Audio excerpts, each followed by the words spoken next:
Hey folks, Alan Saunders, SteelersNow.com here at St. Vincent College, where today was the first day of Pittsburgh Steelers Training Camp 2024. And the first day is always an eventful day, but I feel like we got an especially eventful day today. A little bit of news and just a whole lot to talk about, so let's get right into it. First things first is we saw the Steelers' first team offense go out there in warm-ups, and it was Russell Wilson, the quarterback.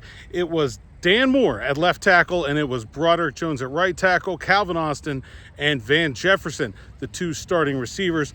This is the same way the Steelers lined up throughout OTAs. During OTAs, that's the way they started, and then at times Broderick Jones would flip from that right side over to the left side, putting rookie first-round pick Troy Fautanu into the starting rotation. I wouldn't make a whole much out of one walkthrough's worth of warm-ups, and obviously those guys are going to rotate through as soon as the reps start going live anyway.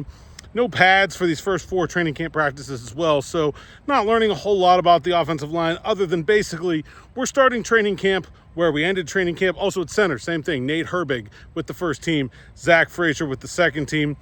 And then we get into practice, and the Steelers' practice routine is a little bit different this year. They did this in OTAs, and looks like they're continuing it through into training camp. A little bit more individual work, a little bit less teamwork than we've seen in the past. There was no 7 shots. They did that at the first practice of training camp last year as well, so just went straight into an offensive drill. And let's just say that the defense was ahead of the offense. There were a couple incompletions, 2 fumbles, a couple of sacks. It was a pretty solid day for the defense, as would be expected. The Steelers have only 2 new starters on the defense, and those are free agent acquisitions, Patrick Queen and DeShon Elliott, who have been longtime starters in the league. Speaking of DeShon Elliott, he got the first reps at slot cornerback as the Steelers went with their 3-safety heavy nickel. The first time they decided they needed to bring in an extra defensive back, DeMonte KZ filling in on the back.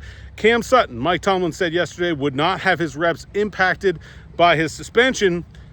It sure didn't seem like that today. He was like about the 3rd team slot with Beanie Bishop, rookie from West Virginia, getting in there ahead of him. But Sutton did work as the slot corner eventually, and we saw guys like Thomas Graham and Josiah Scott working there as well.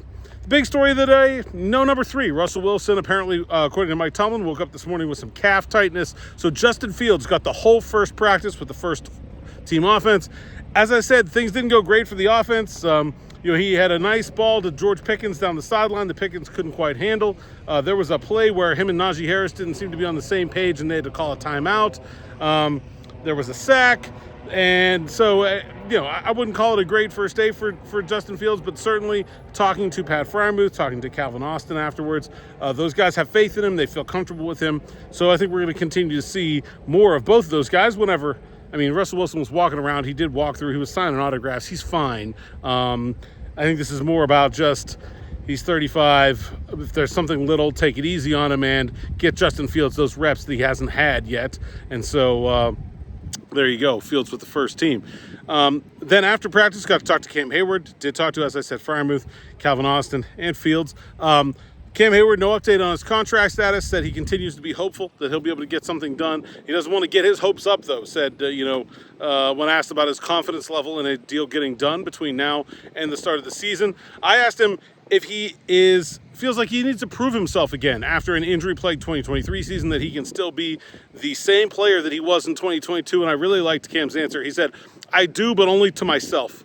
I like that as an athlete. I like that mindset. So, not a lot of work for Cam today, not a lot of work for the trenches guys in general without pads on, but interesting to see his mindset there. Pat Freiermuth said he trusts his agent and isn't really focused on this contract. I believe things are close between the Steelers and Pat Freiermuth. I would not be surprised if we get a deal done. I actually thought we might get one before we got here to training camp. I would not be surprised if one comes sooner rather than later.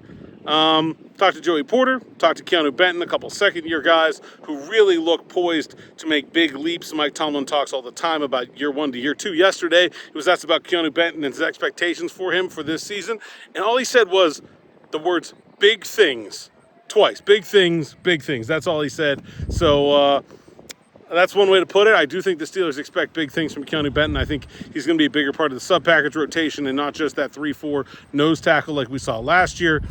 And Joey Porter, I didn't see a ball thrown his way today.